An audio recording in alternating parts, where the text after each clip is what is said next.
오늘 이 시편 51편은 다윗이 회개한 기도의 시로서 유명합니다. 죄를 지은 한 성도가 어떻게 회개 기도를 했는가라는 관점에서 한번 같이 살펴보시면서 우리 각자 자신에게 적용을 해보는 은혜 시간 되시기를 축복합니다.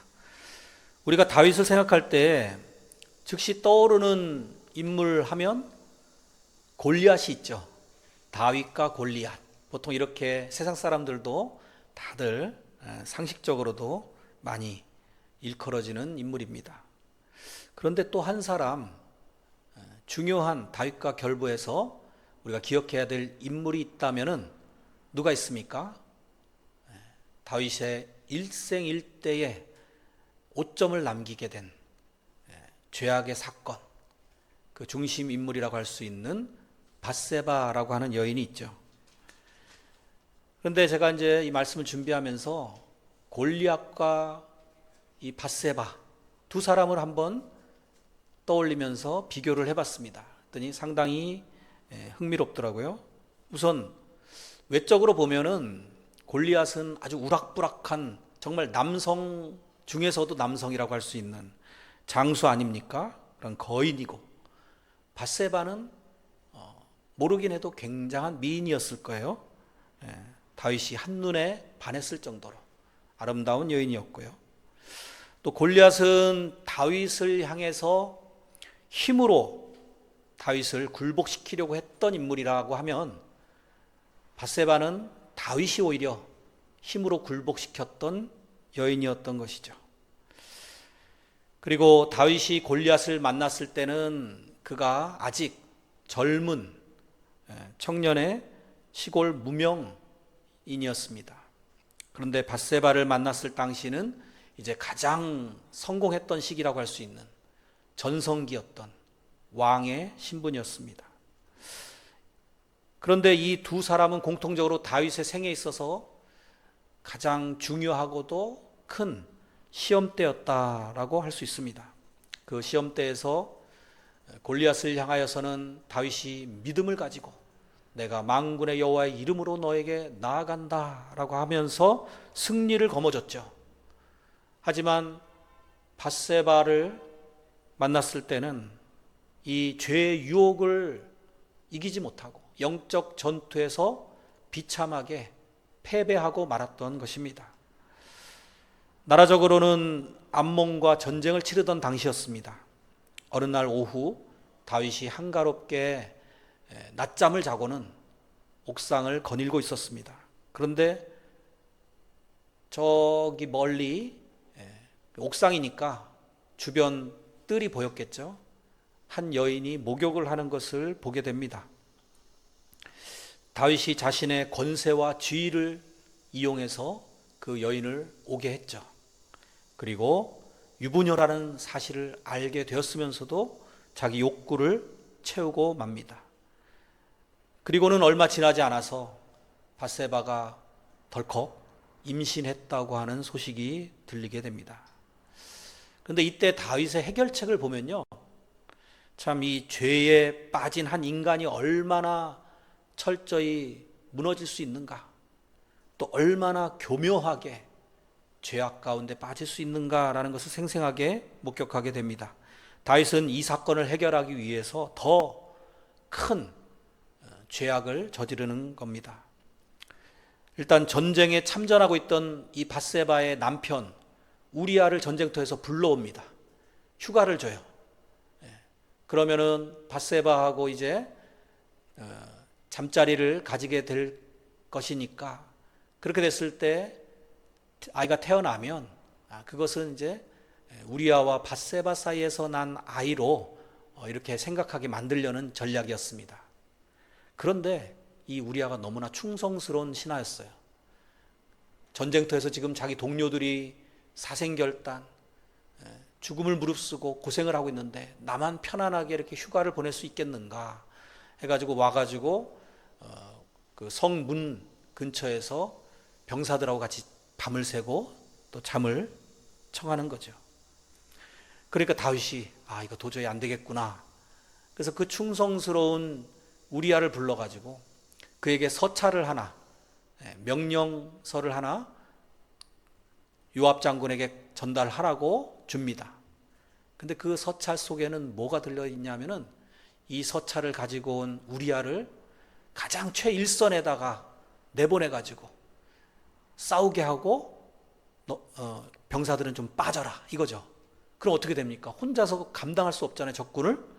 그래서 간접적으로 살해하려고 하는 그 서찰을 심지어 당사자에게 들려보내는 이 악독함, 이런 것을 보게 되죠. 결국은 이건 다윗의 계책대로 성공을 하게 됩니다. 그래서 전사를 했죠. 그리고 장례식을 치르게 되고, 그리고 나서 밧세바를 정식으로 아내로 이렇게 맞이하게 됩니다. 결론적으로 보면 음욕에서 출발했던 죄가 살인죄로 이어지게 되었던 것을 봅니다. 점점 더 깊은 수렁으로 빠져들게 되었습니다. 대부분의 죄가 그런 속성이 있어요. 바늘도둑이 소도둑된다라는 속담처럼 우리가 이 정도쯤은 괜찮겠지, 간단한 거짓말이라도 쉽게 생각하게 되면 결국은 깊은 어둠에 잠식당하는 것이 우리 인간의 본성입니다. 그래서 우리가 이런 이야기를 들으면서 좀 당황하기도 하고, 어떻게 다윗이 저럴 수 있을까 놀라기도 합니다.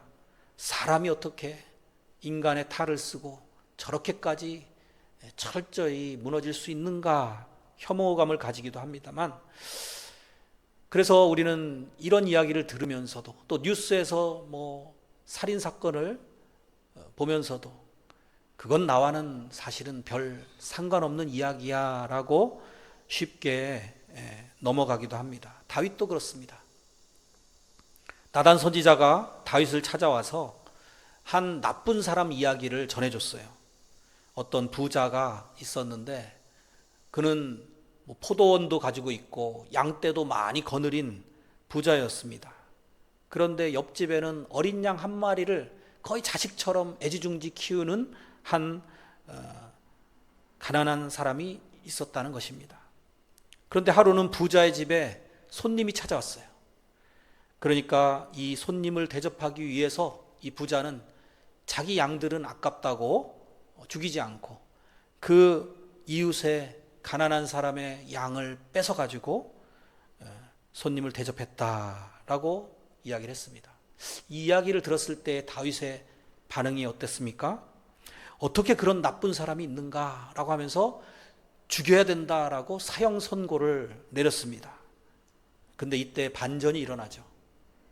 나단 선지자가 추상 같은 어조로 당신이 바로 그 죽어 마땅한 죄인이요 라고 지적을 했던 것입니다. 사무엘하 12장 7절 한번 보겠습니다. 나단이 다윗에게 이르되 당신이 그 사람이라.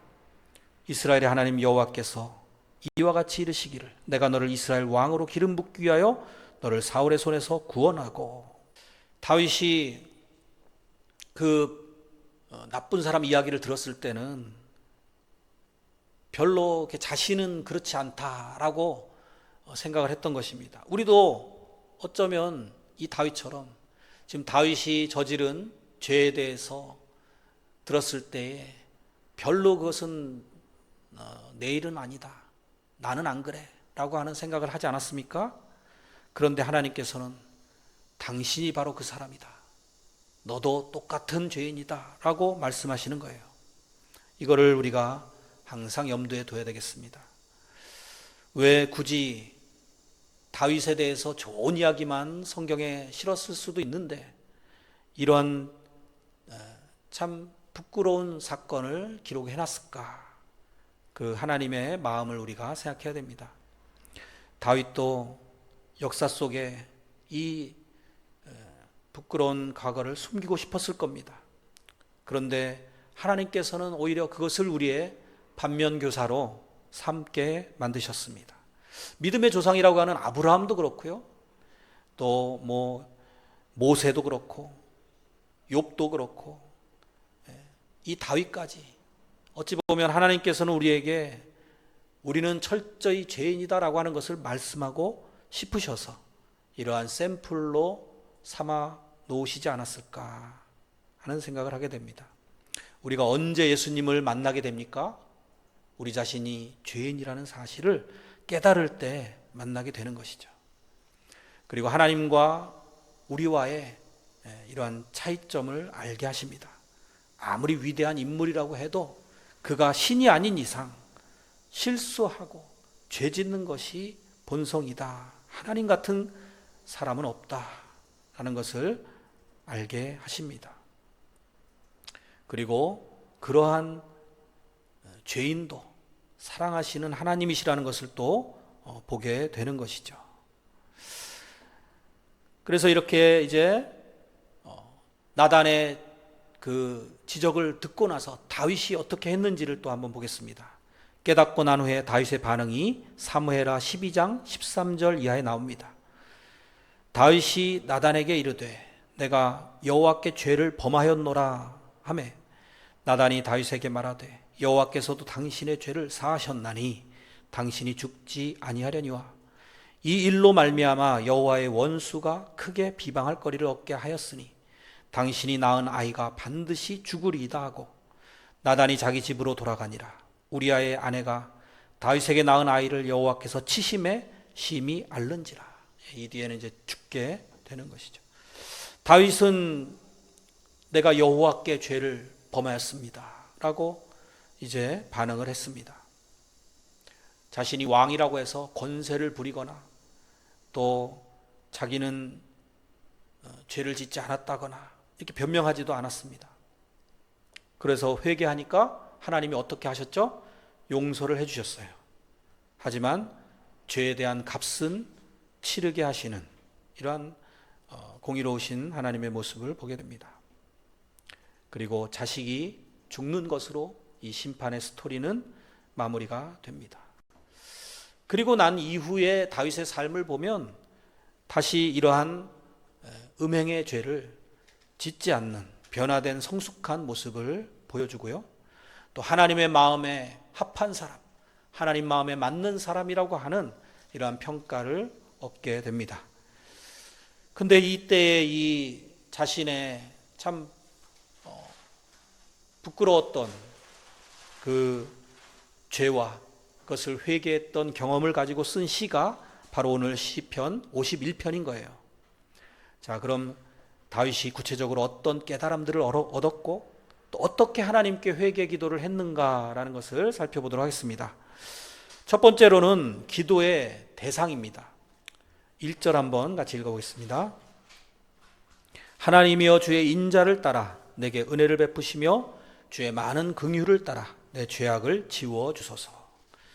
우선 다윗은 기도의 대상을 분명하게 인식하고 있습니다. 하나님이여 라고 이렇게 인식을 하고 있어요. 지금 내가 죄를 지었는데 이 회개 기도를 받으실 분이 누구신가 분명하게 알고 기도하는 것입니다. 이렇게 하나님을 의식하는 것, 코람데오의 신앙이 바로 다윗의 신앙이었던 것입니다. 오늘 51편에서는 4절에 또 이런 것이 드러납니다. 내가 주께만 범죄하여 주의 목전에 악을 행하였사오니 주께서 말씀하실 때 의로우시다 하고 주께서 심판하실 때 순전하시다 하리이다. 내가 주께만 범죄하여. 우리가 볼 때 다윗은 주께만 범죄한 게 맞습니까? 우리가 볼 때는 밧세바한테 또 우리아한테 또 요압한테 또 많은 백성들한테 죄를 지은 것이죠. 사람들에게 죄를 지은 거예요. 그런데 주께만 범죄했다라고 고백을 하고 있습니다. 무슨 의미가 있을까요? 여기에 대해서 우리가 잘못 생각하게 되면 사람한테는 뭐 용서를 구하지 않아도 된다라고 생각해서는 안 되는 거예요. 다윗은 아마도 사람에게 지은 죄에 대해서도 굉장히 뉘우치고 회개를 했을 것입니다. 그런데 여기서 이렇게 표현한 것은 무엇이냐 하면은 좀 강조한 거죠. 하나님께 집중을 한 거죠. 그래서 정말 자신의 죄의 근원을 살핀 거예요. 내가 비록 사람들에게 죄를 지었지만 그것이 실은 하나님께 죄를 지은 것이다. 그렇다고 하면 어느 것이 더 크겠습니까? 사람 앞에 지은 죄와 하나님 앞에 지은 죄. 이 둘을 비교해 보면 당연히 하나님께 지은 죄가 너무나도 크고 무거운 죄인 것이죠. 우리 사람들은 어찌 보면은 집행유예로 풀려날 수도 있겠죠. 벌금을 내고 지나갈 수도 있겠죠. 하지만 하나님과의 관계가 끊어지면 우리는 사망입니다. 영적으로도 사망이고 육체적으로도 사망인 것입니다. 우리가 표면적으로는 사람들에게 죄를 짓습니다만 그 죄를 단순히 사람에게 지었다라고 생각하면 그것은 굉장히 가벼운 것이에요. 그것은 사과하거나 거기에 대해서 물어주면 해결이 될 수도 있는 그러한 죄입니다만 이 하나님 앞에 지은 죄는 굉장히 무거운 또 무서운 죄인 것이 훨씬 더 가치가 있는 그러한 하나님 앞에서의 고백인 것입니다.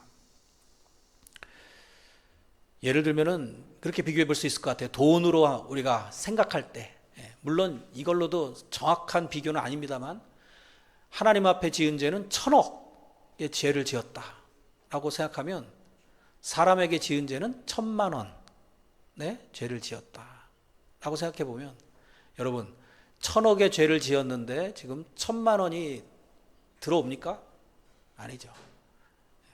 다윗은 지금 하나님께 온통 집중해 있다라는 것을 이 내가 주께만 범죄하여 라는 고백 속에서 내가 어마어마한 죄를 저질렀구나 라는 것을 철저히 깨닫고 있는 것을 보게 됩니다.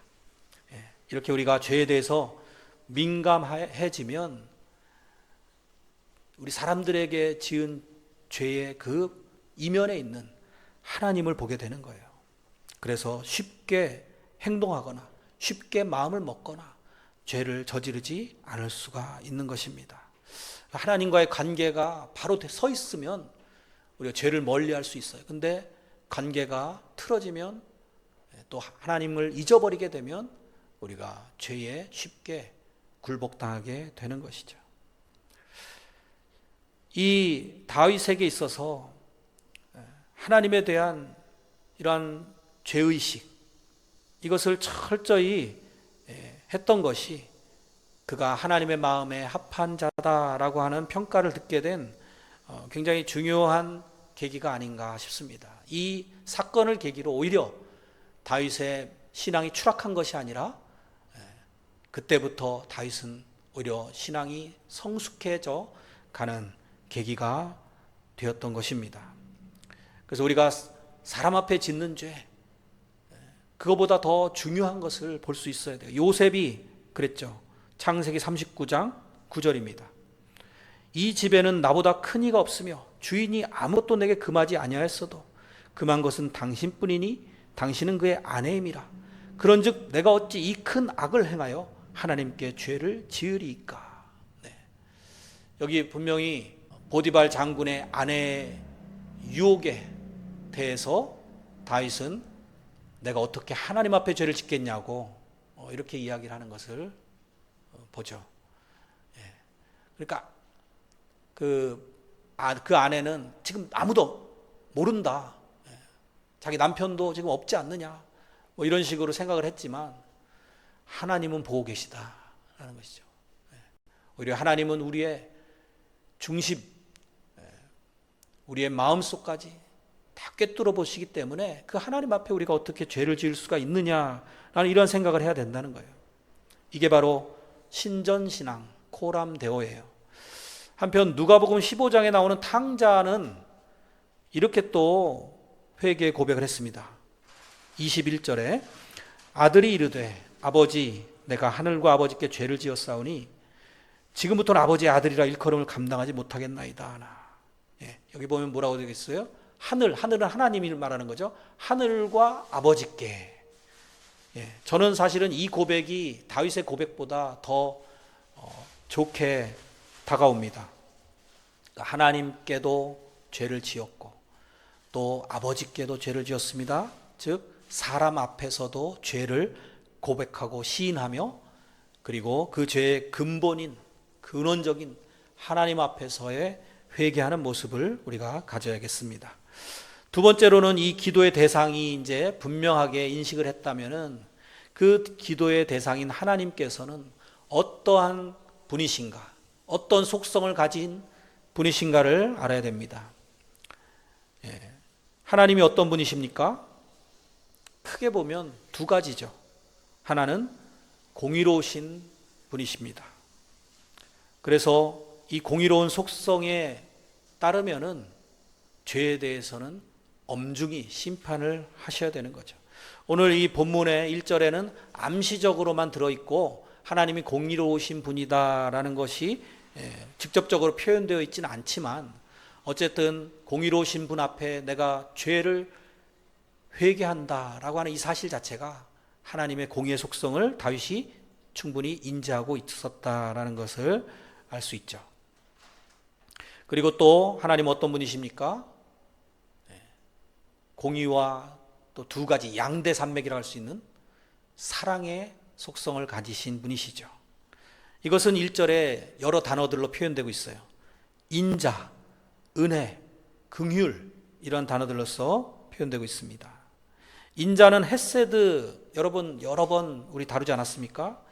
인자하시고 또 은혜로우시고 자비로우시고 이런 모든 것들이 다 또 헤세드에 들어있는 그런 의미죠. 만약에 그러한 하나님이 아니셨다라고 하면 우리는 이미 심판을 받아서 영원한 지옥의 불못에 멸망당해서 처해 있을 그러한 저희들입니다. 두 번째는 은혜죠. 은혜는 선물입니다. 에베소서 2장 8절 너희는 그 은혜에 의하여 믿음으로 말미암아 구원을 받았으니 이것은 너에게서 난 것이 아니요 하나님의 선물이라 행위에서 난 것이 아니니 이는 누구든지 자랑하지 못하게 함이라. 그리고 긍휼에 대해서 또 말하고 있습니다. 이 긍휼이라는 히브리어 단어가 재밌게도 자궁이라는 뜻이 있어요. 자궁, 어머니의 자궁. 그러니까 이 긍휼은 마치 어머니가 자기 뱃속의 태에 자식을 잉태하고 품고 지켜내듯이 귀하게 소중하게 아끼고 보살피듯이 그렇게 하나님은 우리에게 긍휼을 베푸신다라는 의미예요. 얼마나 귀하게 자식을 생각합니까? 자기 몸보다도 소중하게 생각을 하죠. 하나님도 그렇게 우리를 돌보아 주신다는 겁니다. 얼마나 은혜로운 고백입니까? 우리가 이런 하나님의 긍휼을 제대로 알게 되면 거기에 비해서 나는 왜 그런 하나님의 뜻을 어겼을까? 왜 그런 하나님의 법을 어기고 말씀을 어기고 살았을까? 나의 죄성이 더 대비가 되어가지고 선명해지는 것입니다. 다윗이 그런 것을 깨달았을 때 그의 눈물이 마치 홍수를 이루어서 자기 침상을 땅에서 뜨게 만들었다라고 이렇게 시적으로 표현할 정도로 철저한 회개를 할 수밖에 없었던 것입니다. 세 번째는 이제 1절에서 이 죄악이라고 하는 단어, 그래서 죄에 대해서 우리가 좀 더 깊이 생각을 해봐야겠습니다. 시편 이 51편 전체를 살펴보면 죄에 대해 다양하게 표현하고 있어요.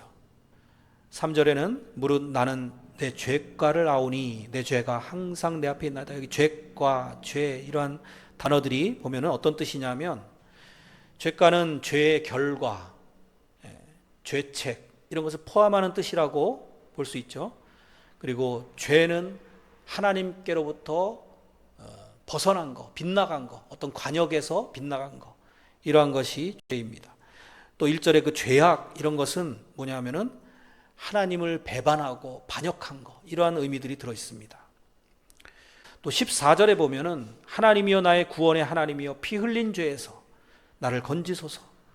여기 보면 피 흘린 죄 이거는 살인죄를 의미하는 것이죠. 이렇게 이 51장 전체에 보면은 죄악, 죄, 죄과 범죄, 악을 행하다, 범죄자, 죄인들, 피 흘린 죄, 이렇게 다양하게 죄를 다루고 표현을 하고 있어요.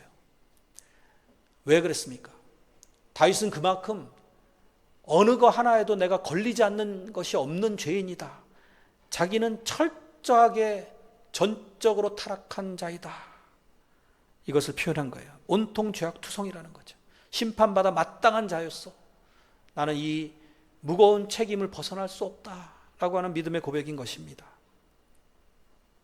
특히 자신은 태어날 때부터 죄를 가지고 태어난 원죄를 지니고 있는 자다라는 것을 다윗은 알았던 것 같습니다. 이게 5절에 나타납니다.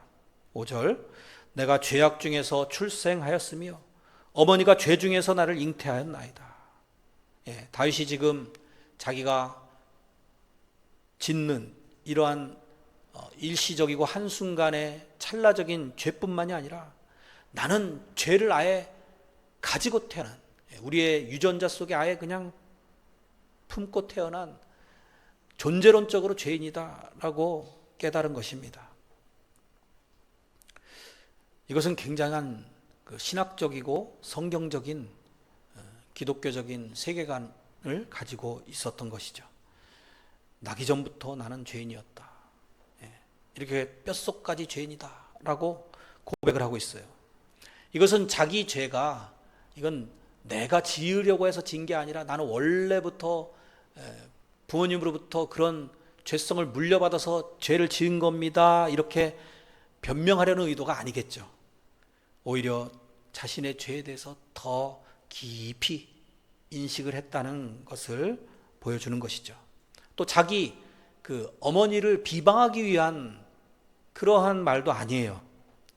다윗의 어머니는 사실은 굉장히 믿음의 사람이었고 그 부모가 다 경건한 그 지역에서도 인정받는 훌륭한 부모를 가지고 있었습니다. 그럼에도 불구하고 그는 아담과 하와의 범죄 이후로 타락한 이러한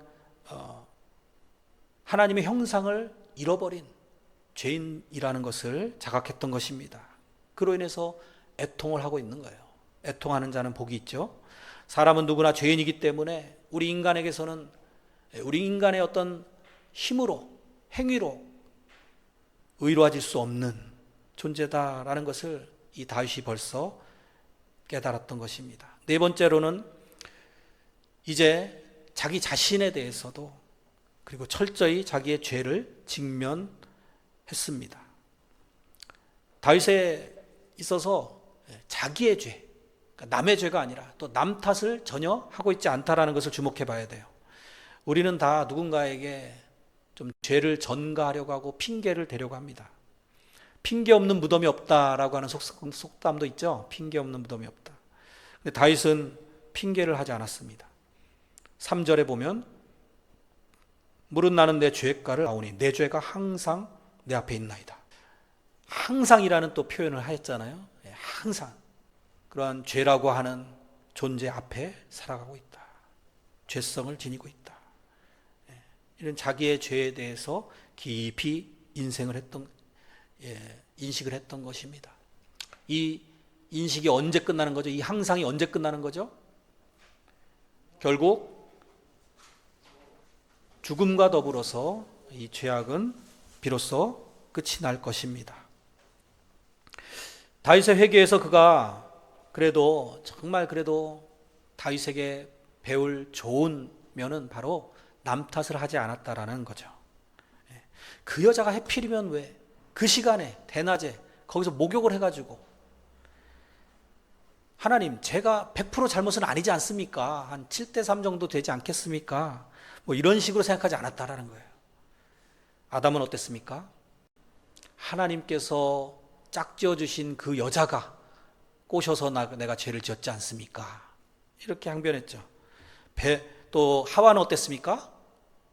뱀이 나를 꿰물어 내가 이렇게 죄를 지을 수밖에 없었습니다. 이렇게 남 탓을 했던 게 우리 인류의 조상의 첫 죄악된 모습이었어요. 그런데 다윗은 그렇게 하지 않고 전적으로 나의 죄, 그것을 내가 인식하고 있습니다. 항상 죄가 내 앞에 있습니다. 라고 고백을 했던 것입니다. 성숙한 신자일수록 자기 죄를 들여다볼 수 있어야 돼요.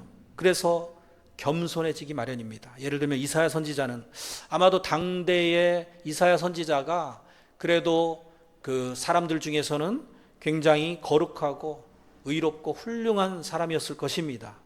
그런데도 그가 이사야서 6장에 보면 하나님 앞에 이렇게 고백하는 것을 봅니다. 5절, 그때 내가 말하되 화로다 나여 망하게 되었도다. 나는 입술이 부정한 사람이요 나는 입술이 부정한 백성 중에 거주하면서 만군의 여호와이신 왕을 배웠음이로다 하였더라.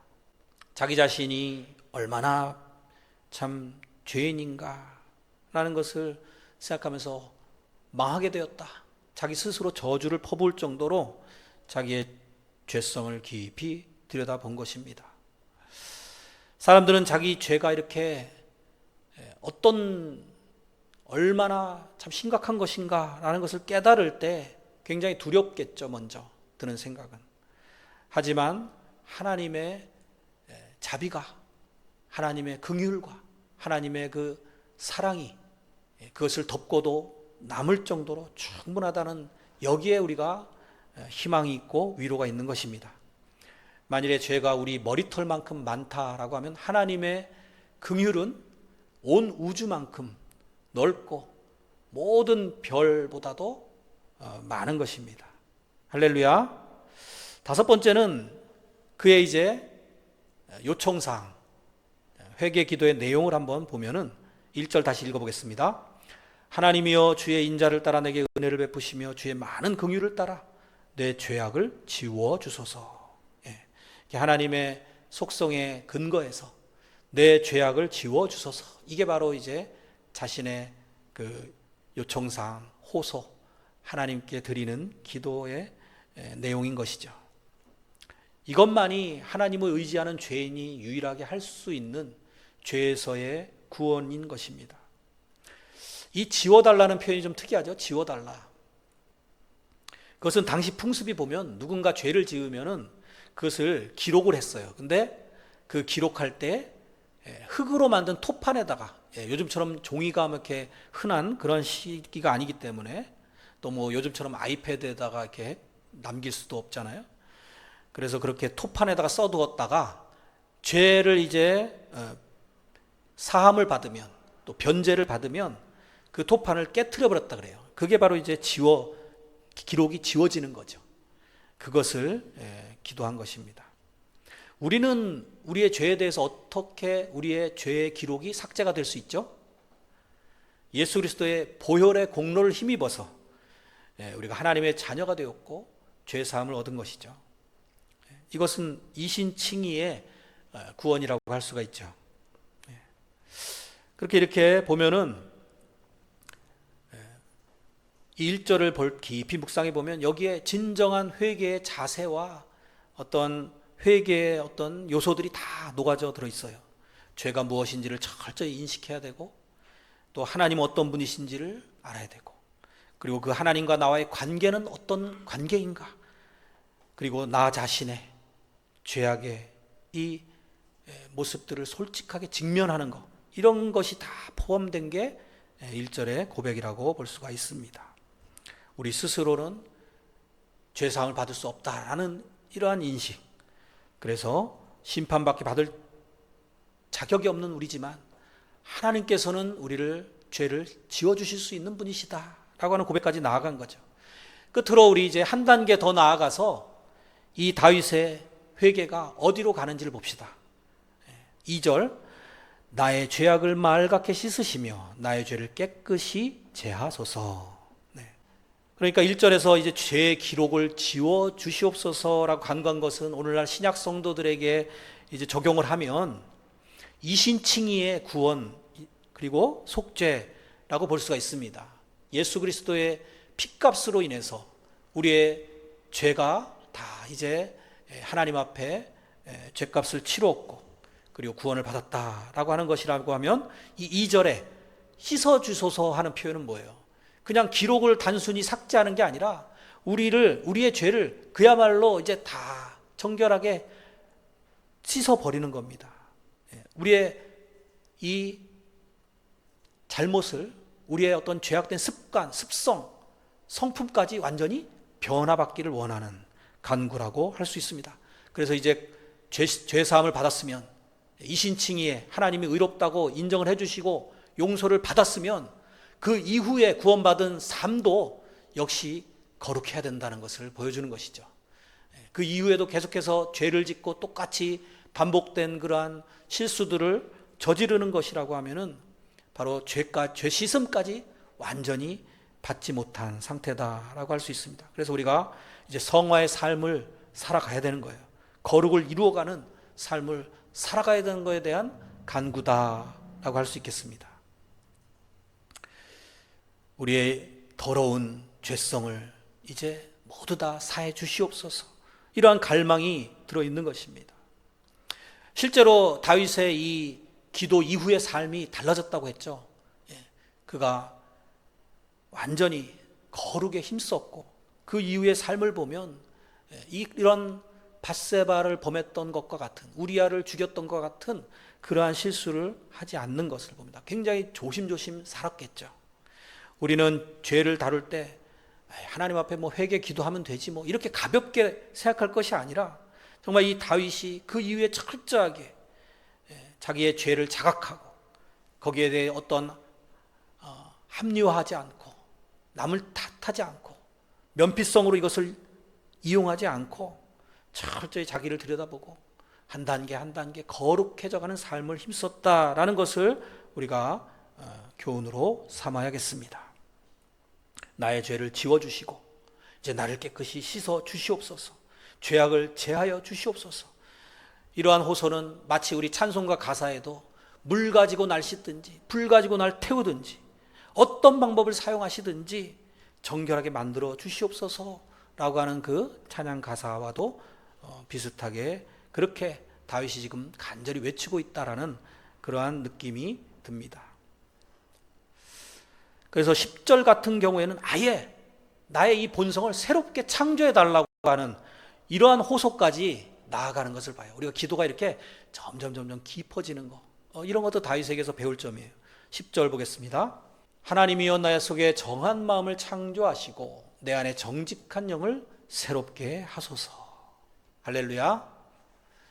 그렇습니다. 사랑하는 성도 여러분, 오늘 이렇게 시편 51편에 다윗의 회개 기도를 앞에서부터 몇 구절 이렇게 살펴보았는데요. 다음 주에도 이어서 좀 더 살펴보겠습니다. 우리도 다윗처럼 진정으로 하나님 앞에 회개 기도를 드릴 수 있는 그러한 성도들이 되어야겠습니다. 우리 속에도 누구나 다윗처럼 죄성을 가지고 살아가고 있고 또 연약함이 있습니다. 그런데 마치 자기는 안 그런 것처럼, 자기는 털어서 먼지 하나 나지 않는 자인 것처럼 그러한 모습은 외식하는 거예요. 하나님 앞에 겸손해야 됩니다. 하나님 앞에서 살아간다.